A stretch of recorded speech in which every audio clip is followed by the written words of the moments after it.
सभी डीएलएड साथियों को नमस्कार। आप सभी का स्वागत है मेरे चैनल पर। और फ्रेंड्स, आज के इस वीडियो में हम डिस्कस करने वाले हैं UP DElEd second semester result से रिलेटेड महत्वपूर्ण इन्फॉर्मेशन। बहुत सारे प्रशिक्षुओं का लगातार ये कमेंट्स आ रहा है कि अगर हमारा सेकंड सेमेस्टर में किसी एक या दो सब्जेक्ट में बैक लगा है तो क्या हम थर्ड सेमेस्टर का पेपर नहीं दे सकते। और दूसरा सवाल ये कि अगर हमारा सेकंड सेमेस्टर में एक या दो सब्जेक्ट में बैक लगा है तो क्या हमें पुनः प्रथम सेमेस्टर और द्वितीय सेमेस्टर का पेपर देना होगा या फिर केवल प्रथम सेमेस्टर का पेपर देना होगा और जिस सब्जेक्ट में बैक आया है उसका देना होगा। और किसी प्रशिक्षु का 3 विषय या 3 से अधिक किसी भी सब्जेक्ट में बैक लग गया है तो क्या अब उनका सेमेस्टर बैक होगा, क्या वो थर्ड सेमेस्टर का एग्जाम दे पाएंगे या फिर नहीं। ये जितने भी आपके क्वेश्चन है इस वीडियो में इसका आंसर मिल जाएगा। ठीक है, तो चलिए स्टार्ट करते हैं। वीडियो को लाइक कर दीजिए और अपने फ्रेंड्स मित्रों को भी शेयर कर दीजिए ताकि हर एक प्रशिक्षु को इन्फॉर्मेशन जानकारी मिल सके। ठीक है, तो देखिए सबसे पहले हम बात करेंगे कि अगर किसी प्रशिक्षु का सेकेंड सेमेस्टर में एक या दो सब्जेक्ट में बैक आ जाता है तो क्या वो थर्ड सेमेस्टर का पेपर दे सकेंगे या नहीं। तो फ्रेंड्स, इसका आंसर होगा कि आप जो अपना पेपर है, यानी अगर सेकंड सेमेस्टर में आप हो और किसी एक या दो सब्जेक्ट में बैक लगा है तो आप थर्ड सेमेस्टर का पेपर दे सकेंगे। ठीक है, क्योंकि आपका सेमेस्टर बैक नहीं है। सेमेस्टर बैक किसे कहते हैं, तो जब आपका 3 विषय में बैक लग जाता है तो फिर आपको पूरे विषय का पेपर देना होगा, यानी आप थर्ड सेमेस्टर में नहीं जाएंगे।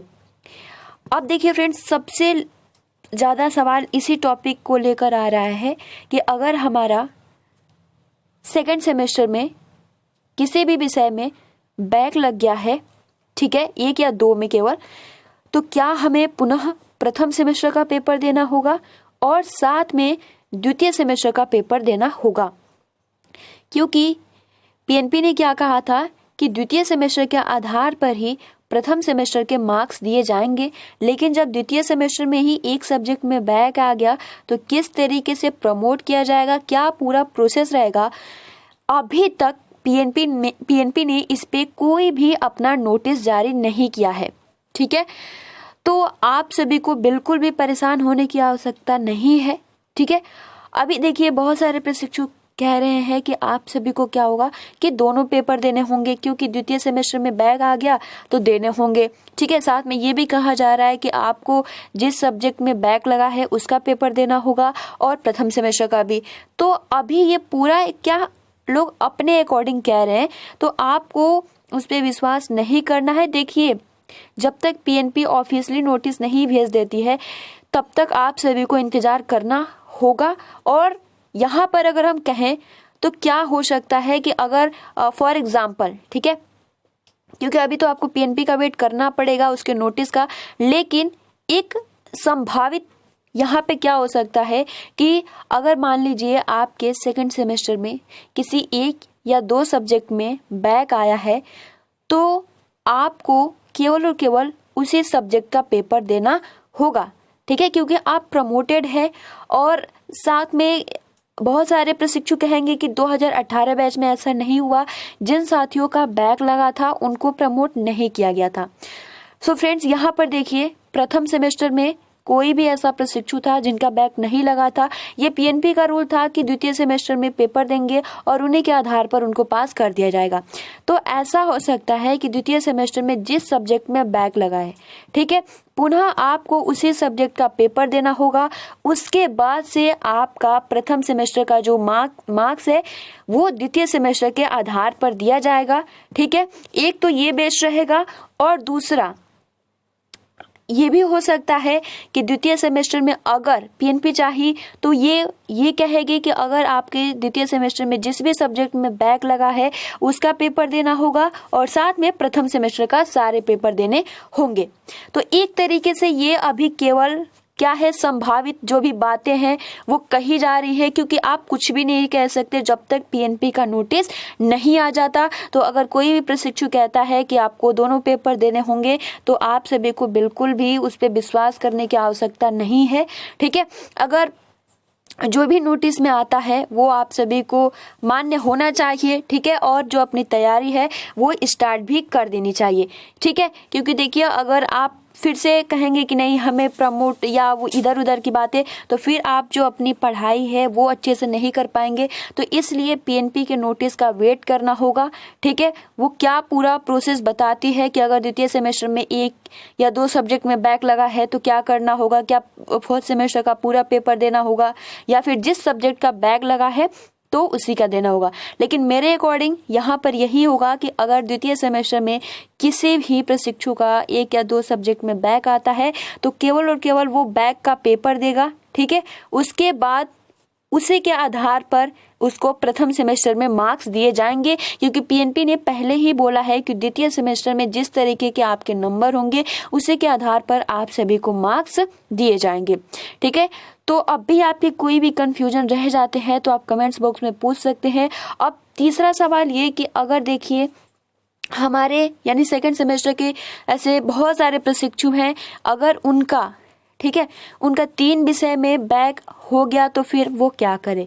तो फ्रेंड्स देखिए उनको भी बिल्कुल भी परेशान होने की आवश्यकता नहीं है।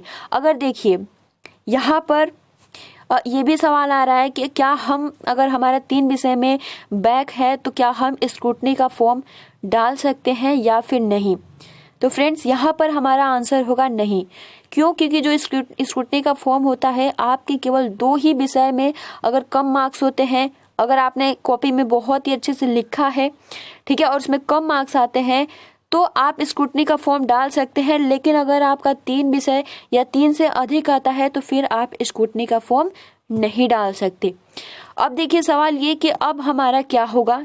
तो जितने भी साथी जिनका 3 विषय में बैक लगा है वो भी परेशान ना हो। ठीक है, अगर आपके 3 विषय में बैक लगा है तो आपको पुनः यानी सिंपल हम इसे कहते हैं सेमेस्टर बैक, तो आपको पुनः पेपर देना होगा। लेकिन इसको भी लेकर बहुत ही ज़्यादा डिप्रेशन में नहीं जाना है। ठीक है, आप पुनः एक बार प्रयास करेंगे और जो भी आपके मार्क्स होंगे वो बहुत ही अच्छे आएंगे। ठीक है, तो इस तरीके के बहुत सारे प्रशिक्षु जैसे स्क्रीनशॉट लेकर भी भेज रहे थे। चलिए मैं दिखा भी देती हूँ। देखिए यहाँ पर ये स्क्रीनशॉट लेकर टेलीग्राम चैनल पर शेयर किया गया था कि बोला जा रहा है कि एक बार पुनः ग्रुप के समस्त स्टूडेंट साथी ध्यान दें, 2019 बैच वाले जिन प्रशिक्षुओं का द्वितीय सेमेस्टर के किसी भी विषय में बैक लगता है तो उन्हें द्वितीय सेमेस्टर के जिस विषय में बैक लगा हुआ है उसका और यानी बैक पेपर और प्रथम सेमेस्टर के सभी विषयों का एग्जाम देना होगा 100%। सो फ्रेंड्स यहाँ पर 100% राइट कहना यहाँ पे उचित नहीं होगा, क्योंकि आप सभी को क्या करना होगा, पीएनपी के नोटिस का वेट करना होगा कि क्या उस पर अपनी राय देती है, किस तरीके से क्या पूरा प्रोसेस रहेगा। ठीक है, तो इस पर विश्वास करने की कोई आवश्यकता नहीं है। ठीक है गाइज, और यहाँ पर आप देख सकते हैं कि पूछा गया है कि अगर हमारे सेकंड सेमेस्टर में किसी भी एक सब्जेक्ट में बैक आता है तो क्या हम थर्ड सेमेस्टर का एग्जाम दे पाएंगे या फिर नहीं। तो जी हाँ फ्रेंड्स, आप क्योंकि आप थर्ड सेमेस्टर में चले गए हैं और आप पास भी हो, केवल और केवल एक सब्जेक्ट से बैक है, तो इसके लिए आप सभी को घबराने की जरूरत नहीं है। आप इसके लिए स्क्रूटनी फॉर्म भी फिलअप कर सकते हो और जो बैक, क्योंकि बैक वालों का भी एग्जाम होगा सेकेंड सेमेस्टर, यानी सिंपल कहें तो थर्ड सेमेस्टर के साथ जिस तरीके से पहले हुआ था चारों सेमेस्टर का, वैसे ही सेकेंड सेमेस्टर का एग्जाम होगा। उसमें आप अपना जो बैक का फॉर्म है वो फिलअप कर दीजिएगा और थर्ड सेमेस्टर का भी आप पेपर दीजिए। और ज्यादातर ये सवाल आ रहा है कि हम थर्ड सेमेस्टर की तैयारी करें या नहीं। तो जी हाँ फ्रेंड्स, आप बिल्कुल थर्ड सेमेस्टर की तैयारी कर सकते हो। तो अगर आपकी कोई भी डाउट रह जाते हैं तो आप कमेंट्स बॉक्स में कमेंट्स करके जरूर पूछिए। ठीक है, सो मिलते हैं नई इन्फॉर्मेशन के साथ। Thanks for watching, take care and best of luck.